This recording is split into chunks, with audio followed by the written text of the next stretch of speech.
Hey everybody, it's Friday. And you know what Friday means? It's Star Trek Day. Please check out this is the D. Louise book series. I'm Christina Kristina, and this is where we talk about Star Trek. I'm a series person. I read series books. I like to read about the character progression from book to book to book. I binge watch series because I like to watch the character progression from episode to episode. And we are up to, believe it or not, season 4 of Star Trek Next Generation. This is disc 2. And this month we've got Remember Me, Legacy, Reunion, and Future Imperfect. And when I saw Remember Me, I was thinking something different.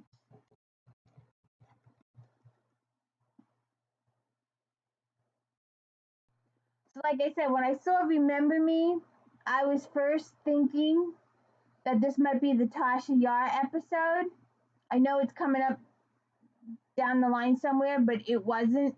And I have a lot to say about this, but I can't say it until we get to that particular scene. And then I'm going to go off.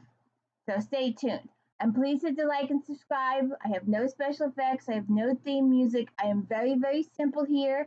I just talk about Star Trek or talk about the books and no special effects, nothing like that. Every once in a while I'll do a drop in thingy, but then I gotta go do extra stuff and that takes extra hours.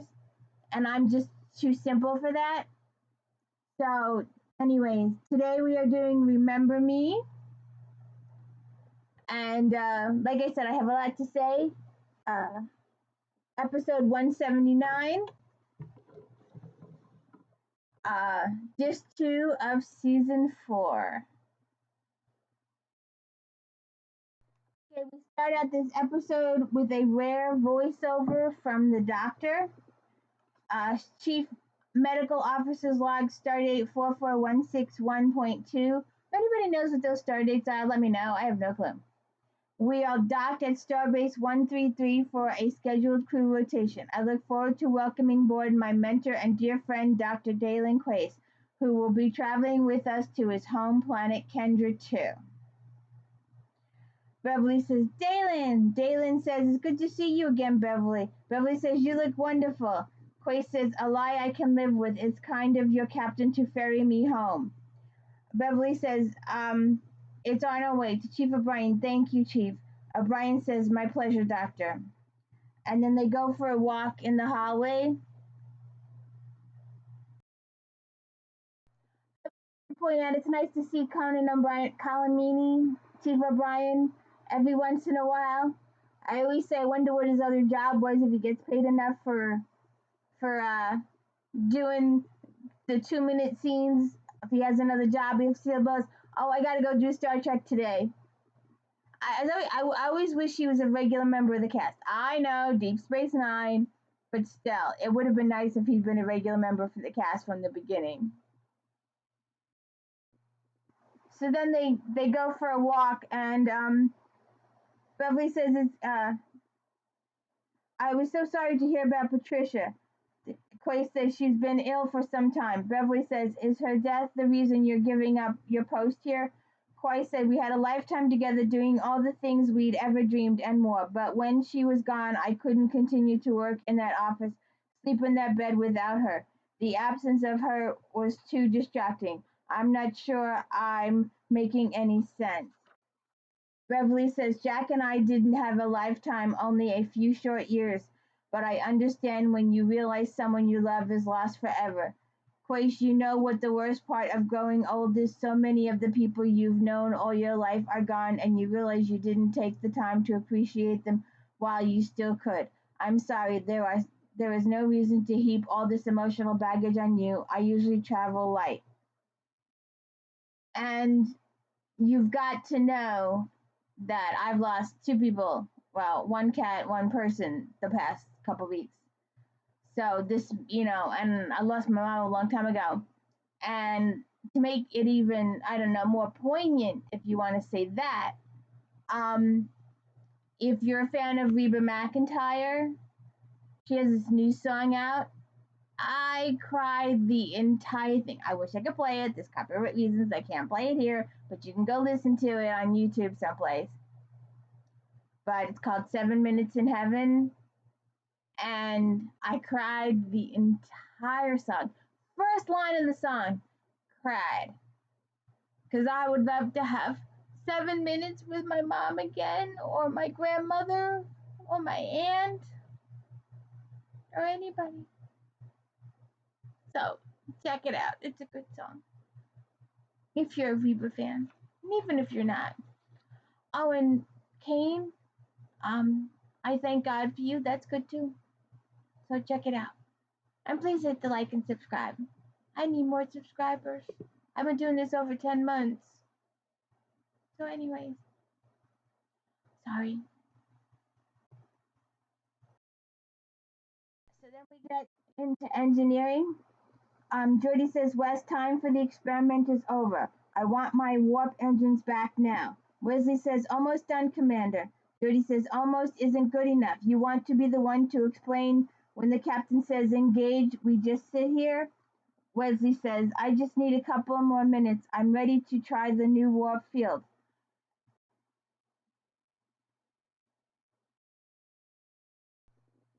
So,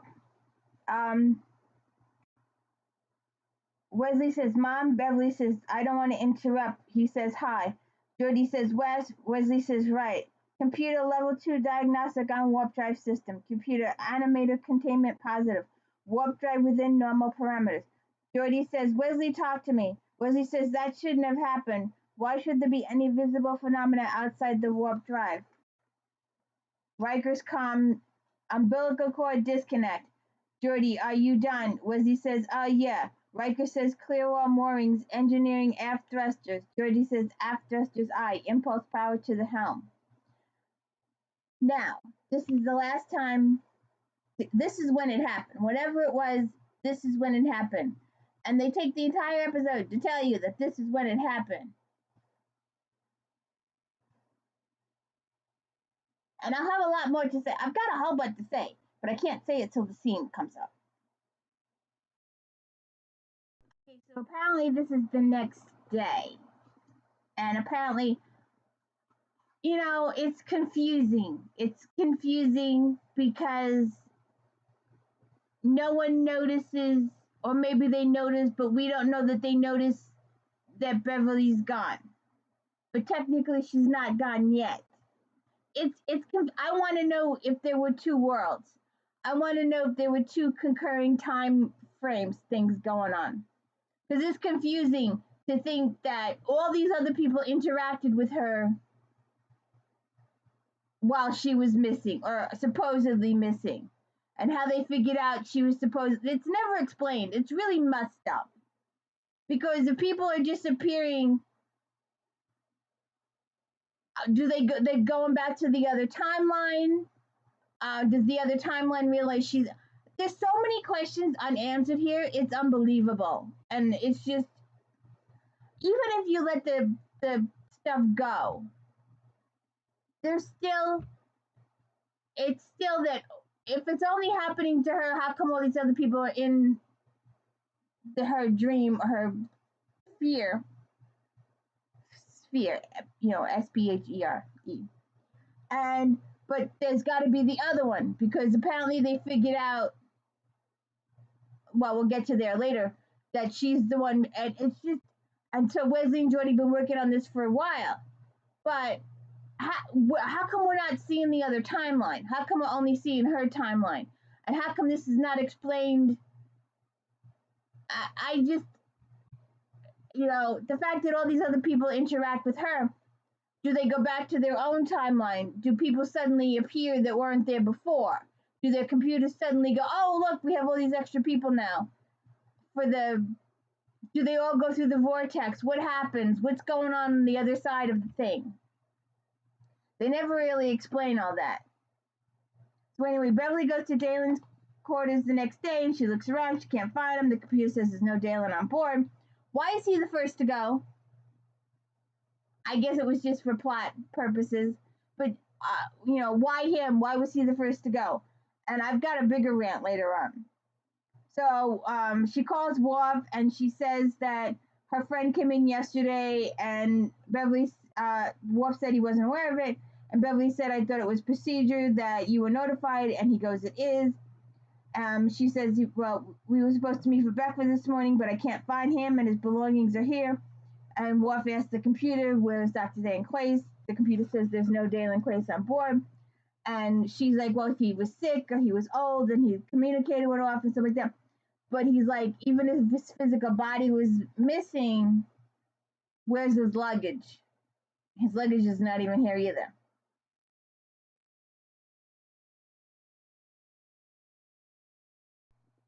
So then we go to the captain, and Worf is saying that he's had several teams searching the deck, and Data says he scanned the entire ship, the doctor doesn't exist, and Beverly says your senses wouldn't detect him if he was dead, and Data's like, that's correct, and Picard said, could your friend return to the starbase without telling you?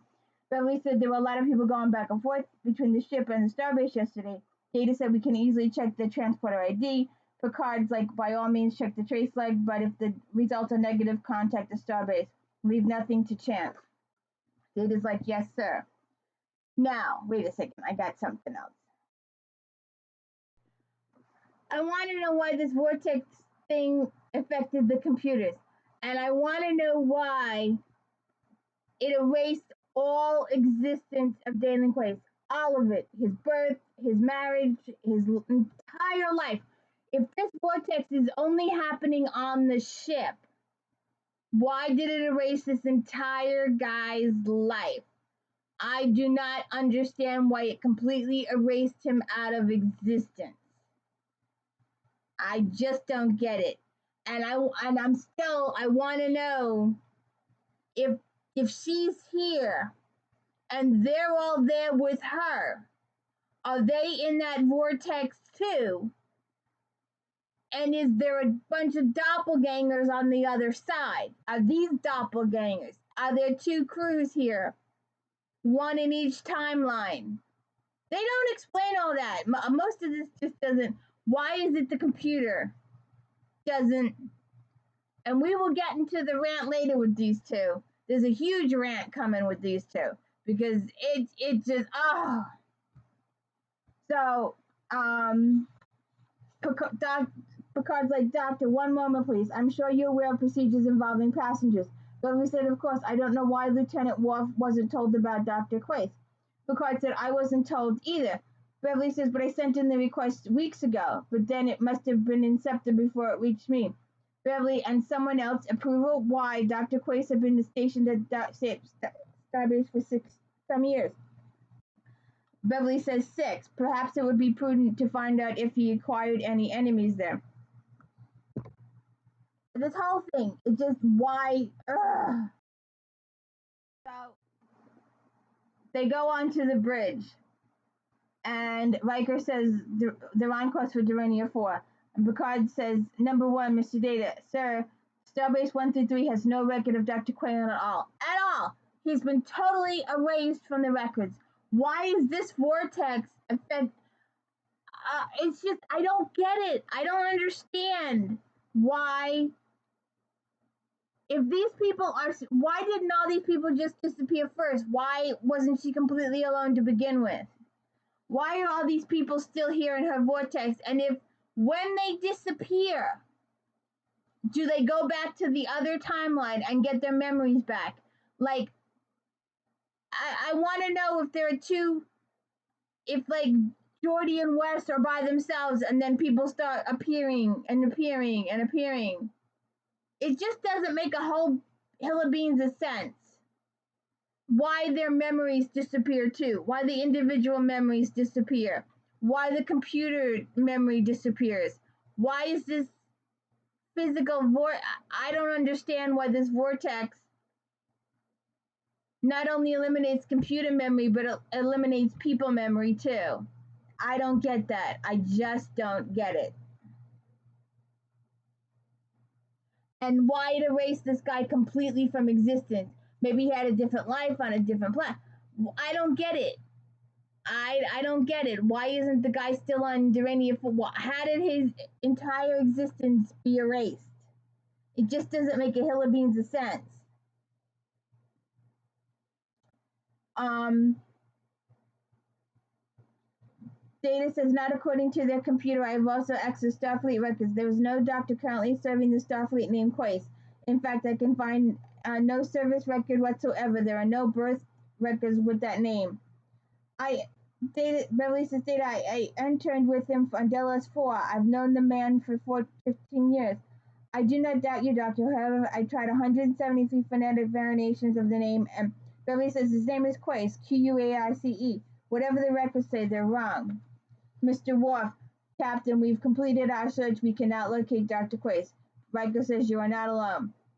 Beverly said he was on board. I met him in the transporter room 3 myself. Then it appears for reasons unknown someone has gone to Great Plains to erase all traces of this man.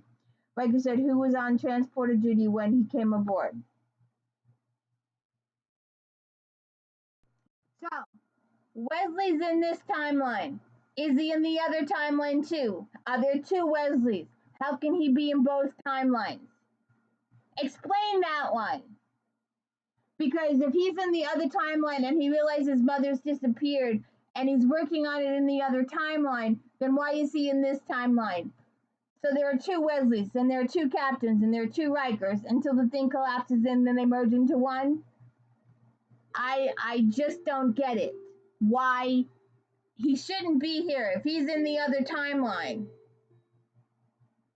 Or if this vortex is happening, shouldn't he be outside it? Because, well, so they all disappear from this vortex to the other vortex, but she's the one that's got to jump through the hole.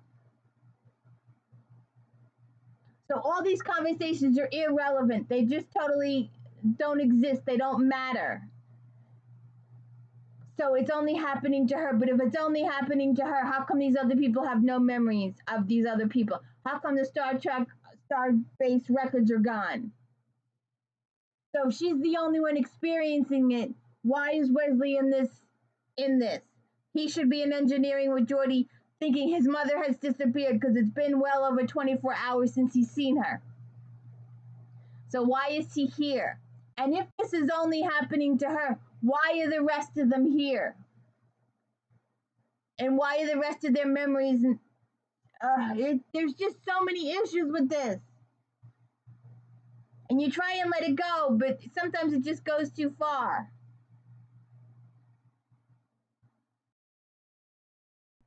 So then they go to the transporter room to question O'Brien.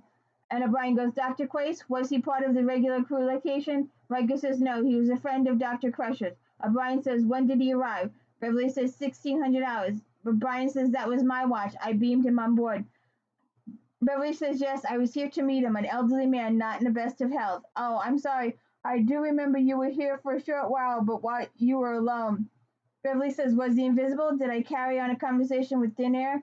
O'Brien's like, no, doctor, as far as I can recall, you came in, looked around for a few minutes, asked if I could help you with anything. All you said was thank you, my pleasure, or something. That was the end of it. There was no one else. How come O'Brien doesn't remember Dr. Quaice? So if he's not in this,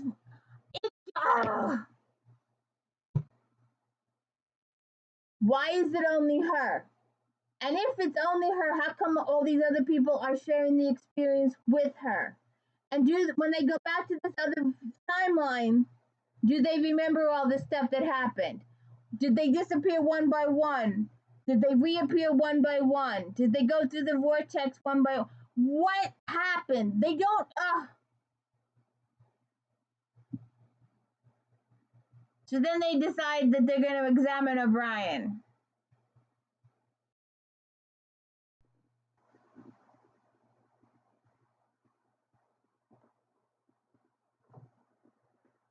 So I wanted to mention one more. So Beverly and Riker leave, and Beverly's like, I can't believe that Chief O'Brien might be lying. Riker says he believes what he says, and there is no trace of imprint of Dr. Quaice. Beverly says, Will, I didn't conjure up one of my best friends from a test tube. Riker said if the ship records had been tampered with, then transporter records could have been changed as well. Beverly says with everybody coming and going yesterday, O'Brien just doesn't remember, or it might be a good idea to run a diagnostic on him to make sure he hasn't been tampered with. Beverly, what do you think? It's worth a try. I'll check out the replicator activity logs. 18 hours is a long time to go without food or someone seeing him. I just don't get it. Why is it only Beverly? And if it's only Beverly, why are all these other people in it with her? So then she's in sick bay, and she says this examination should only take a couple minutes. Brian says, but I feel fine. Beverly says, sit down over there. Doctor, it won't do any good to check on my eyesight. I didn't see your friend. I'll be a little more comprehensive than that, Chief O'Brien. To Dr. Hill, respond. Please, Dr. Salah, what is your present location? Computer, current whereabouts of Drs. Hill and Salah. The computer says they're not there. There's no Dr. Hill or Salah on board. Ugh, good grief. I just. So then they go back to the captain's red room, and she's like, Hill and Salah and 4 other members of my medical staff have all vanished. All record of their ever having been on the Enterprise has been exercised from the computer's memory. Did they come aboard with Dr. Quace? Beverly, no. They've been here for months, but the 2 duty nurses don't remember them. Their families don't even remember them. Why? Are they going back to the other timeline?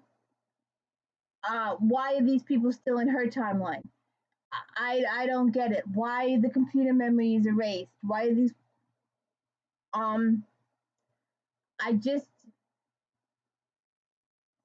if these people if this Picard is still in her timeline, then how come he has no memory of all this? How come Data has no memory of all this and Riker has no memory of all this? Why, if they're in the same timeline, and do they go back to the other one? They obviously have their memories back in the other one. Do they know that they were in this alternate timeline or alternate vortex? Do they know? Or is this all in her mind? I mean, they don't explain it very well.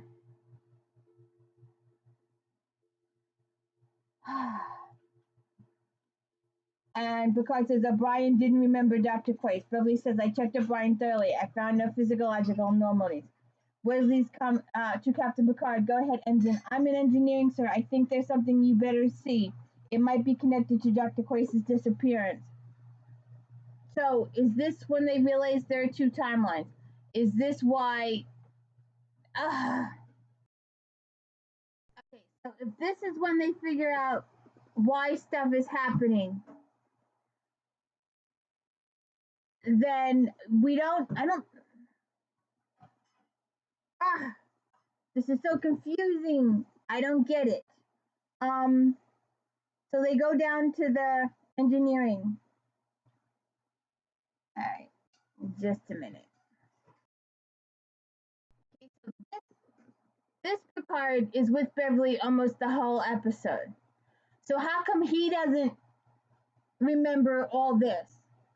How come when we get to that pivotal moment, he remembers nothing? Is he in both timelines? If they figured it out here, did they figure it out in the other timeline? I mean, I don't get it. This doesn't make a hill of beans of sense. And if there are 2 timelines and people are disappearing from one timeline to the other, how come they have no memory of the other timeline?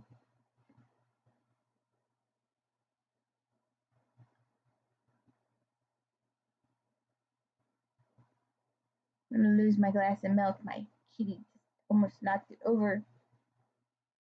So, I don't get it.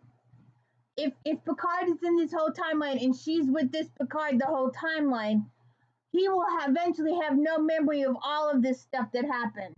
So I'm thoroughly confused as when we get to that point of my bitching point, he will have no memory of Riker. He will have no memory of Geordi, nothing. He will know nothing of all of these people, and I don't understand why. Even if they're in 2 different timelines and 2 different vortexes, I just don't get it. And is there a Picard in the other timeline? Is he the last one to disappear back into the other time, and why does no one else go through the vortex? Why is it just her? You know, there's a whole lot of unanswered questions here.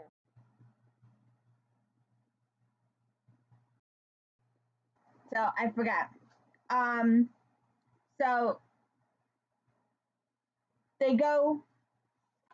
Riker reports that um, no one used the replicator in those quarters for over 18 hours, and they checked hull integrity for intruder. There were no intruders. Yes, sir, but I've been closely monitoring board sensors and there've been no indication. Then give me a level 1 diagnosis of all onboard sensors. Run your manual, see for any anomaly readings, electronic readings, blah, blah, blah. They go down to engineering. Wesley says, I've been experimenting with Krasinski's warp field equations, trying to find a way to improve engine efficiency. Picard says, I read your report. We did a test run when we were at the starbase yesterday, and they showed the thing that happened. And as you'll see in a moment, there was a momentary flash of light. It was all the spectrum. Beverly says, I remember that. Are you suggesting that the bubble could have made Dr. Quace disappear? Wesley, if he were caught in it, yes, sir. It would seem to us like he disappeared. Where would he go? Who knows? He could even end up outside our space-time continuum. Dr. Quace was in engineering during your experiment? No, sir. And because of this bubble never beyond an engineering? No, sir. Bill! Because then how could it have trapped Dr. Quace or the others? Jordy says there are other people missing? Yes, and they aren't anywhere near engineering either. It doesn't make sense because I doubt warp bubbles could alter computer records. Yeah, my thought. I doubt warp bubbles could alter computer records or erase memories. Keep at it. Enter Mr. LaForge. It's the only working theory we have now. I'm confused. So in this particular moment, he knows everything. But in a later moment, he knows nothing. He doesn't even know these people anymore. Never heard of these people. I'm confused. They're all together here. Why does he not remember him or anybody else in this scene 10 minutes later? So they're in a different vortex, or are they in a different timeline? Is the vortex erasing their memory? I don't get it. Why doesn't he remember everybody else? But does he go back to the other timeline? He remembers everybody else. Are there two Captain Picards? I'm confused.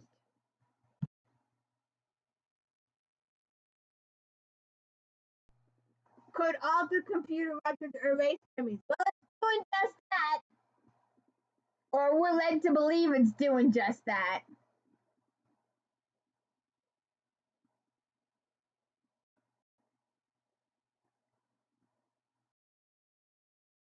And she goes to her office, and now she has 0 staff. There's nobody.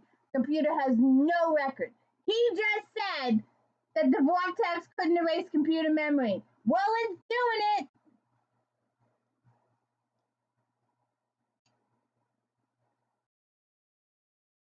So then she goes back to the bridge.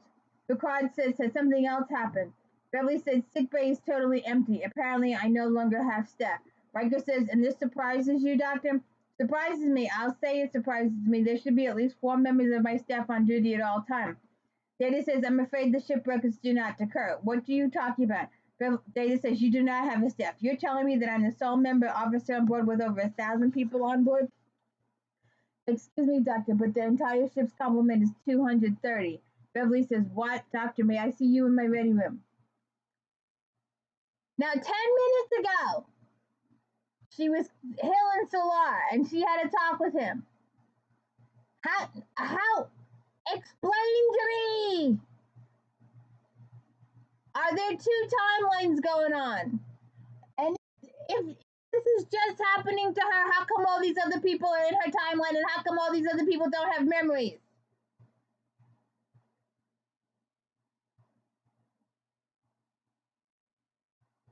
There's just too much with this episode to let it go. Sometimes you can let stuff go, but this is just If she's been with Picard this whole time, and he's been following her around the ship the whole time, And they've had all these conversations the whole time. But he has no memory of any of it. Although, explain to me this. He does know Quace. He does remember Quace. He does remember conversations. But he doesn't remember the additional crew members. He doesn't remember Worf. He doesn't remember 10 minutes later Riker's gone. He doesn't remember but he remembers Quace. He remembers all the stuff with the doctor. But he doesn't remember the other people that were in the room for the conversation.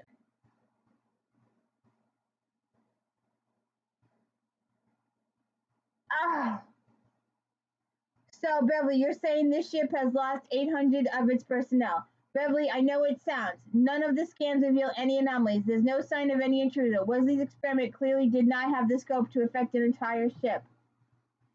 He remembers Wesley at this moment, but 10 minutes later, he doesn't.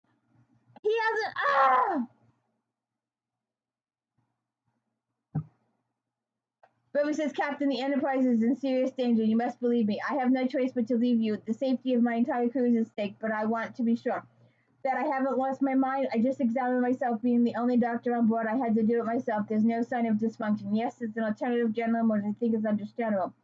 Picard said, did you find anything that might suggest you're apparently the only one among us affected by this phenomenon? No, but I'll talk to Troy. It wouldn't do any harm. So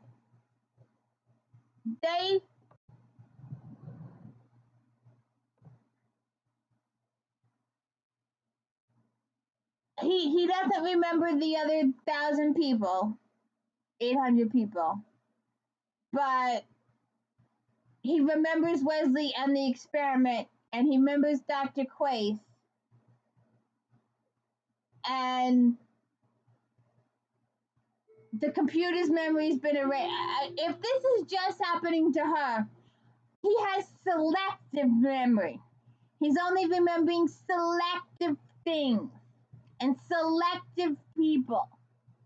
This is driving me bonkers. Okay, when she goes back to her office, that vortex thingy opens that Wesley's working on. And if they're on the other side, if Geordi, Wesley, and the rest of them on the other side, how can they be on this side too? And there's just too much wrong with this episode that doesn't make sense.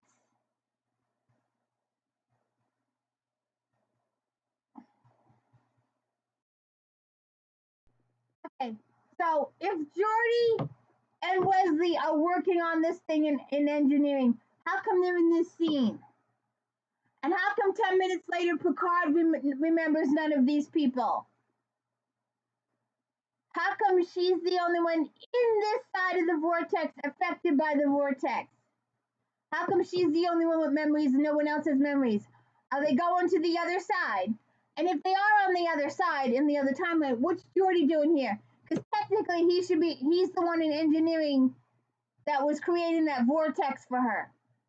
So we've got two timelines running side by side, one with the computer, everything being normal, and the other side being flaky like this side.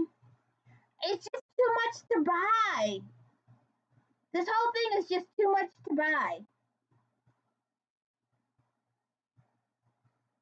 So Geordi says, I've had a team in sickbay for 2 hours. I've run the mass spectrometer, all particulates. We've scanned the EM in the wave, case a wave was somehow leaking radiation. We've even crawled into the life support ductwork. Captain, I don't know what this vortex was that Dr. Crusher saw. I didn't just see it. I felt it. I barely got away from it. Well, there's nothing there now and no sign there ever was. Picard said, is there any possible connection to Mr. Crusher's experiment that could this warp bubble be? Floating around the ship, perhaps. Geordi, no. The bubble was definitely contained in engineering. There's no way it could have affected something on 12 deck. Data says, I've run complete diagnostics. There are no malfunctions. Riker said, are any ships respond to our queries? Data says, the Wellington is the only Federation in the sector and it reports normal. Are all the members of the crew accounted for? Yes, Doctor. How many are there? Data says there are 114 people on the Enterprise. That is the exact number there should be. There are close now to 900 missing. Deck after deck of this ship is now deserted. How do you explain empty rooms? If only 114 are supposed to be on board, why are all the extra space? Data says transportation of colonists, diplomat missions, emergency evacuations. Picard says thank you, Data. Picard says security confine all non-essential personnel to their quarters. Red alert. Sir, I'd like Worf to run the program on sensors. And they don't know who Worf was. They have no memory of Worf. So we're running two different timelines here. How come their memories are being erased? Are they in both timelines? If Geordie's here, why is he an engineer too? Is he two people? Are there two Geordies? Are there two Geordies? Are there two Rikers? Are there two Picards? And why does Picard remember, like I said, he has selective memory. He remembers Wesley's experiment. He remembers Quace. He remembers the conversations with Dr. Crusher. But he doesn't remember Worf. He doesn't remember the other 900 people on the crew.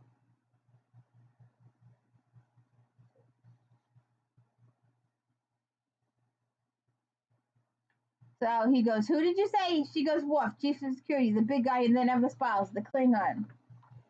Deanna, I need you to tell me if I've gone mad. So they have a talk. So she has a talk with Deanna. I need you to tell me if I've gone completely mad. The fact that you can ask a question, I'd say no.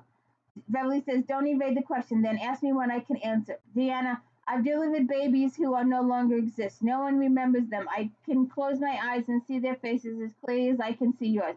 What if it isn't some huge conspiracy? What if it's just me? Troy says, what if it is just me? Then I delayed a mission, frightened a whole lot of people, including me. So what? Beverly said you've acted in the best interest of your ship and crew. What more could you ask of yourself? If it turns out to be a mistake, we'll be a little late to Dorina 4, that's all. It's not a mistake. I wish it were. When we reach Starbase, I'll order a complete physical workup, psychological, blah, blah, blah. If we reach Starbase and Wesley. And she panics and goes to engineering. So, explain this one to me. If he's in the other timeline and Geordie's in the other timeline and he sees her, how does he know she's been missing for 2 days? Are there two Wesleys? Are there two timelines? You're confusing the life out of me because if he's outside the vortex and he's outside and working on fixing it and retrieving his mother, why is he on this side of it? Why are the rest of them on this side of it? It doesn't make a hill of beans of sense, and they're asking you to buy too much. If it's only her, why are all these other people there too? If he is physically on the other side of the vortex, trying to fix it, how come he's here too? Beverly goes to engineering. Mom, are you all right? No, we may have had a little time left. You don't believe me. I don't, Mom. I don't know what time to convince you. Hundreds of people are gone, and your experiment is the only possible explanation we have to work on. There it is. I don't know what else to do. Then find someone else who does, someone who knows about warp bubbles. Wesley says, I've already talked to Kozinski in subspace. He can't recall it either, and it's all right. Or on his equations, there's someone who might be able to help us, but I can't reach him. Who? He was Kozinski's assistant, an alien from True Alpha C. He said he was some kind of traveler. Somehow he combined warp technology. Yes, I remember it. Wesley, is it possible you've accidentally recreated something he did? Something he could alter reality? I don't see how, but he's the only one who could tell us. I sent a message to Chow Alpha C, but it's so far away it could take days to get there.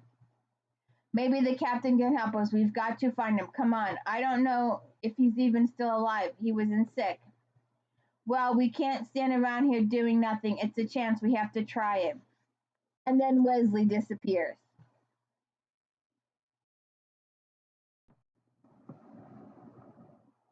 Okay. I've done everything I can to substantiate. He remembers all that stuff.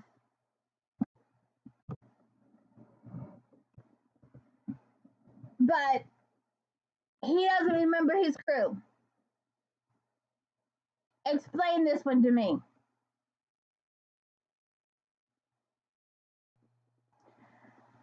Beverly says they're all gone. Riker, Troy, Data. Wait a minute, let me guess. You've never heard of any of them.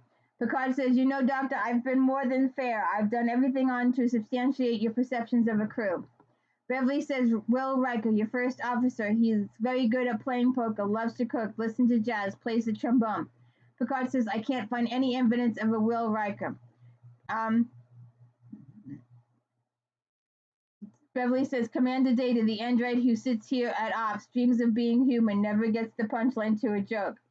Picard says, Doctor will be arriving at Starbase 113 in a few hours. Beverly, Deanna Troy, your ship's counselor, half Betazord, loves chocolate. The arrival of her mother makes you shudder. And Geordi, O'Brien, Worf, Wesley, my son. They have been living, breathing heart of this crew for over 3 years. They deserve better than to be shrugged off, brushed aside, to be pinched out of existence like this.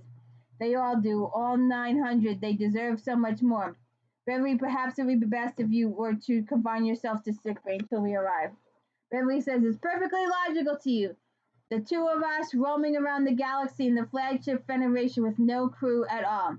He says we've never needed a crew before. Huh? Are these two having a romantic relationship?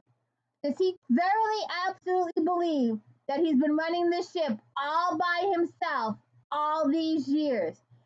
14, 15 decks of ship all by himself with just her. Are they having a romantic relationship? Are they husband and wife? He's the only guy, she's the only female. I don't get it. He remembers all her complaints about personnel. He remembers he has selective memory here. And also, should I bring up season 3 of Star Trek Picard where they have a son? And in this moment, she goes to confess to him of her love, her undying love, that they have something between them. Well, if they've been on the ship all by themselves for 3 fucking years, they probably have something between them. They probably have a relationship if it's just them. I don't get it. I really just don't get it. Why he has selective memory. Why she's the only one that remembers this stuff. If this thing is only happening to her, and they've been trying to do the vortexes, there's just too much to buy in this episode, especially here. He just doesn't remember, and the computer doesn't remember anybody else. It just doesn't make a hill of beans of sense. He remembers all her stuff about the extra crew, but he's like, we've been here all by ourselves for 3 years, by themselves, on this huge ship, this massive huge ship. The Federation is, supposedly spending all this money, blah, blah, blah, and there's no one on this ship. So what happened with the Borg, Picard, just a couple episodes ago? Do you remember them? Maybe it didn't happen in this one. Maybe in this time frame, it never happened. This just bugs the life out of me. Absolutely bugs the life out of me. And she gets ready to confess her undying love for him, and then he disappears. And then she has a huge conversation with the computer. There's just too much to buy. That he doesn't remember all this stuff. That the writer.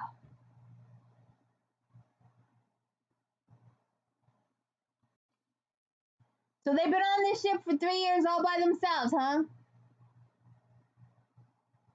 No children, they're not married, they're not relationships. I mean, with all the stuff that goes on in the, and he just, I can't buy the fact that he buys it. I just don't buy the fact that he buys it. I don't suppose you remember an alien from Tau Alpha C was once on board called himself a traveler. Beverly, I don't know how you and I must find this traveler or another from his race, if we can help us. Because you have my word, as soon as we return to the Starbase, I'll make every effort to find him. Beverly said, it's not a delusion, it's not a dream, there's physical, measurable phenomenon at work. Perhaps you could help me identify him. Beverly, I'd like to use the ship computer to monitor your life functions until I disappear. It will happen. All right. Computer, continuous scan. Jean-Luc Picard, vital signs. Audible read up. Begin now. I promise you I'll continue to whatever I can to figure out what's happening and to bring you all back. I'm sorry I lost my temper. Do you remember that? Vividly, but I have forgotten my closest friends and comrades. As you say, I deserved every word.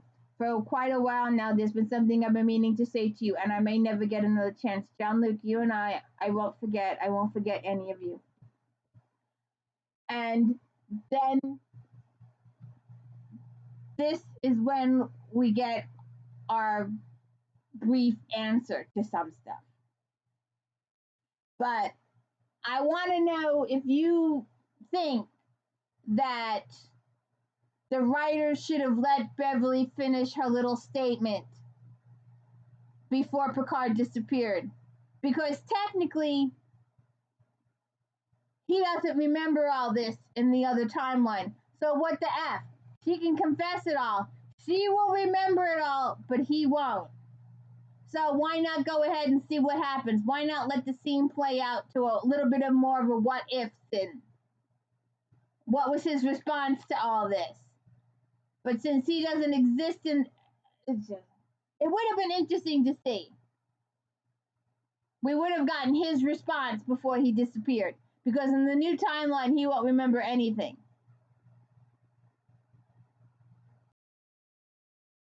So then we're in engineering. Jody says, Wesley, you've got it. I'm losing it. Wesley says, this link isn't holding, Commander. Jody, I'll try the secondary equations. No, it's too late. Look, I've lost it. Damn it, I'm sorry, Wesley. It's over. There's no way we'll get her back.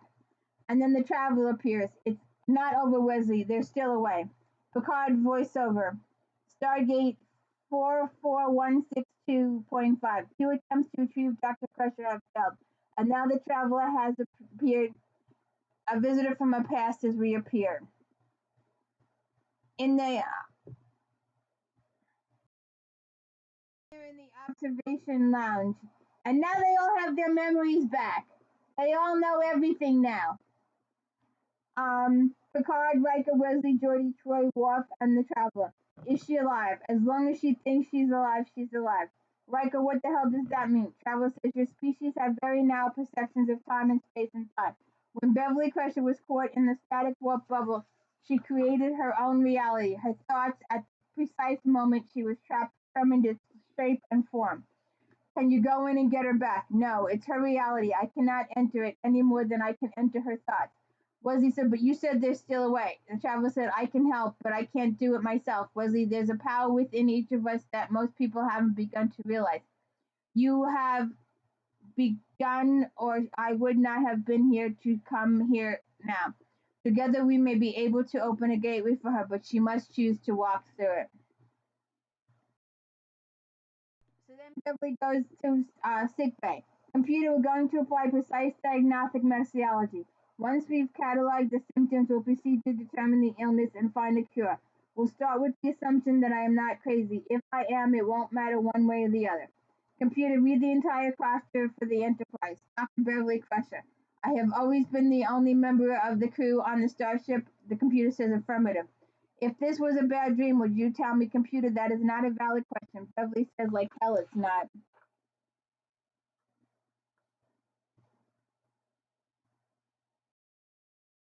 Then she wanders through the ship. What date did I report on board? The computer says 41154. Beverly says, that sounds about right. Is there more than one USS Enterprise? Computer said, this vessel is the fifth starship to bear the name USS Enterprise. It is currently the only one in service. What is the primary mission of this Starship Enterprise? Computer says, to explore the galaxy. Beverly says, do I have the necessary skills to complete the mission alone? The computer says, no. Then why am I the only crew member? The computer says, that information is not available. Then she gets up to the bridge. Computer, are you familiar with habits of Tau Alpha C? At this moment, the computer is aware of Tau Alpha C. In 2 minutes later, it's not. Beverly says, are presently located in range of star-based vessel with any communication range. Computer says negative. Beverly says, estimated time to Tau FSC at 9.5. The computer says 123 days. laying a course for Tau Alpha C, and then a subspace message advising our arrival. Computer says acknowledge. Computer, did you change course? Computer says state new destination coordinates. See, it forgot the whole entire prior conversation, has no memory in its circuits. Then we get a computer voiceover from the captain. At the direction of the traveler, the Enterprise is returning to Starbase 133 and the precise position where the subspace bubble was formed. Traveler says, our goal will be to recreate a stable gateway between our reality and your mother's reality. Wesley said, we've tried to stabilize it. The link won't hold. Traveler says, of course not. The equations are only this first step. We will be going beyond mathematics. Just tell me what I have to do. Traveler, begin by letting go of your guilt, Wesley. It was my fault. I never should have tried. Focus on the present. You will have to be here completely to help her get back. You must open yourself to time and space and the intricate threads that bind them. Begin entering your warp field equations. Close your eyes. See the past numbers. Trust yourself. I can't do it. When the time comes, you will, Wesley, you will.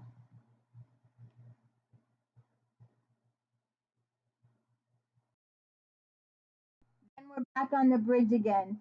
Starbase 133, this is Enterprise. Starbase 133, this is the Enterprise. Please acknowledge. It's not just people, everything is disappearing. Computer, what is that mist I'm seeing? Computer says sensor indicated to be a mist energy field of 700 feet. Beverly says, is that surrounds the ship? Beverly says, affirmative. If there isn't anything wrong with me, then there's something wrong with the universe. Computer, what's beyond the energy field? Nothing.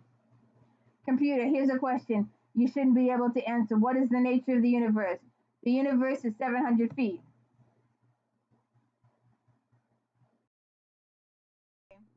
So there's back in engineering. There it is. We're moving into the new phase now. There's your warp bubble, Wesley. Wesley, what's wrong? The traveler is collapsing. Then we go back to Beverly on the bridge. Computer, give me a graphic representation of the universe. I've seen that before. Wesley's experiment, the bubble, of course.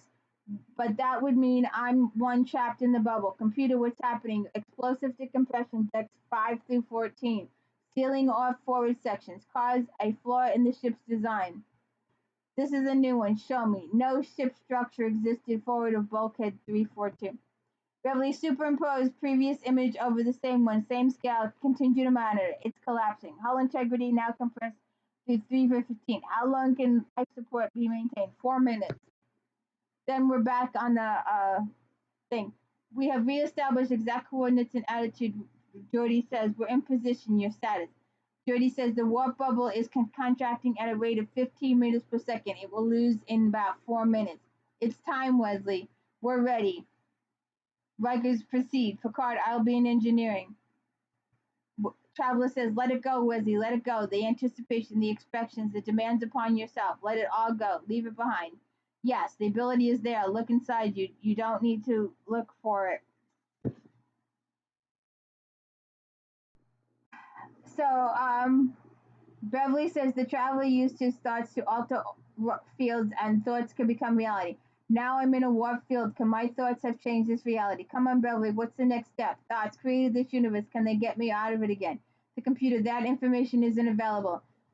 Beverly says, can I click my heels 3 times and I'm back in Kansas? Could it be that simple? No, it can't be that simple. Computer, hypothetical situation. A person is trapped inside a static warp bubble.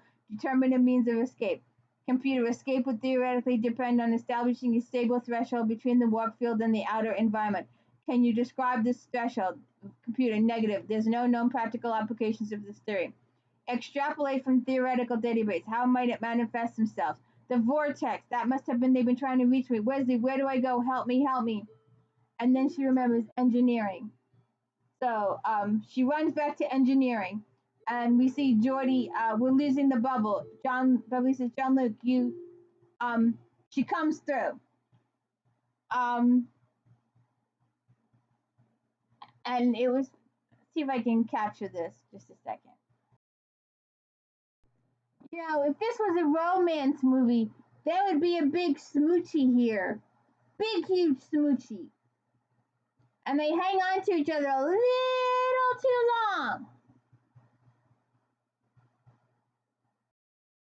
And she sees the traveler. Do I have you to thank for it? No. And there's Wesley exhausted.